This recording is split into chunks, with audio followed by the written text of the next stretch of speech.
Hello, my Entheos students. It's another fantastic Friday here at Entheos Academy, coming at you from my classroom.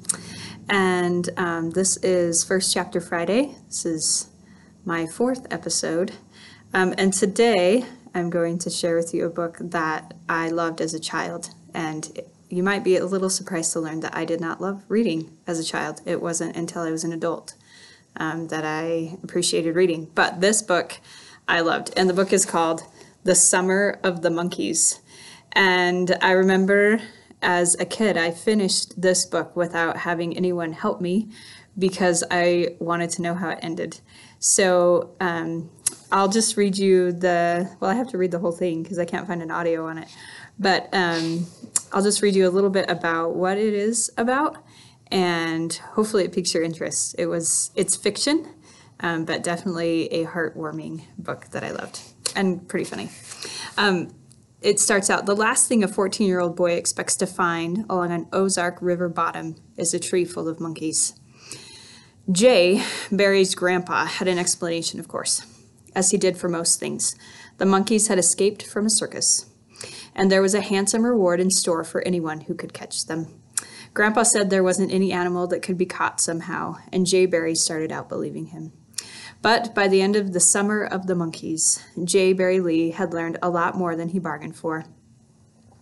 And not just about monkeys, he learned about faith, about wishes coming true, and knowing what it is you really want. This novel is set in rural Oklahoma at the turn of the century. It's funny and witty and heartwarming. So, Summer of the Monkeys. I'm going to read a couple of minutes of it just so you kind of get the idea, the writing style of the first chapter.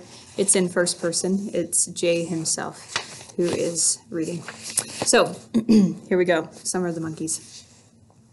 Up until I was 14 years old, no boy on earth could have been happier. I didn't have a worry in the world. In fact, I was beginning to think that it wasn't going to be hard at all for me to grow up. But just when things were really looking good for me, something happened. I got mixed up with a bunch of monkeys, and all of my happiness flew right out the window. These monkeys all but drove me out of my mind. If I had kept this monkey trouble to myself, I don't think it would have amounted to much. But I got my grandpa mixed up in it.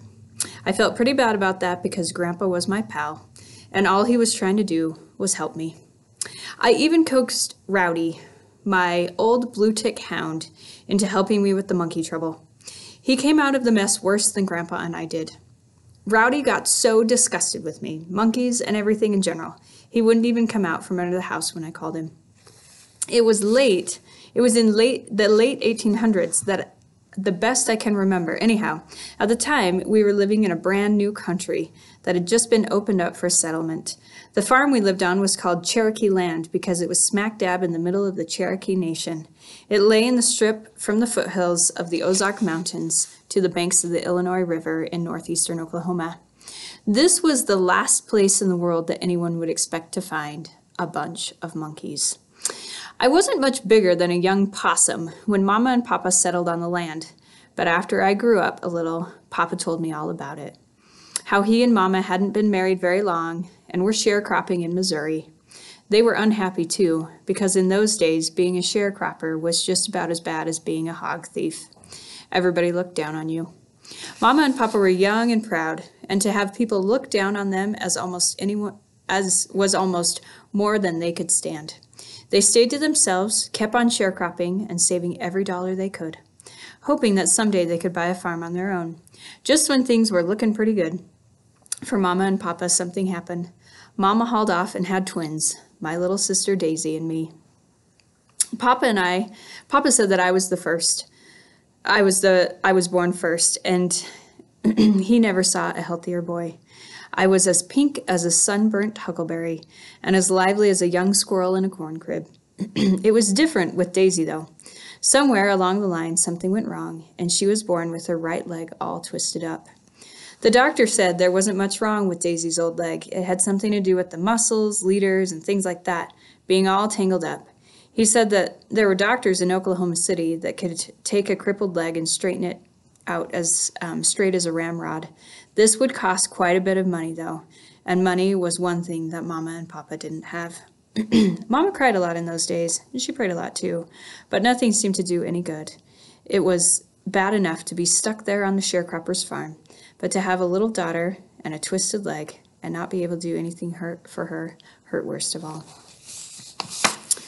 Then one day, right out of the clear blue sky, Mama got a letter from Grandpa. She read it and her face turned as white as the bark on a sycamore tree. She sat right down on the dirt floor of our sod house and started laughing and crying all at the same time. Papa said that after he had read the letter, it was all he could do to keep from bawling a little too. Grandpa and Grandma were living down in the Cherokee Nation of Oklahoma. They owned one of those big old country stores that had everything in it. Grandpa wasn't only a storekeeper, he was a trader too, and a good one. Papa always said that Grandpa was the only honest trader he'd ever knew that could trade a terrapin out of its shell.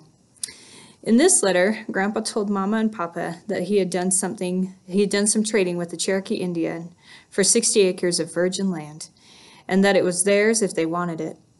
All they had to do was come down and make a farm out of it. They could pay him for it any way they wanted to. Well, the way Mama was carrying on, there wasn't but one thing Papa could do. The next morning, before the rooster started crowing, he took what money they had saved and headed for town. He bought a team of big red Missouri mules and a covered wagon, and then he brought a turning plow, some seed corn, and a milk cow. This took about all the money he had. Okay, so that's about the first 5 minutes. It's a super fun book. I know it sounds very old, but I love when he gets messed up with the monkeys. There's a lot of funny things that happen. So anyway, excuse me. That is Summer of the Monkeys for First Chapter Friday.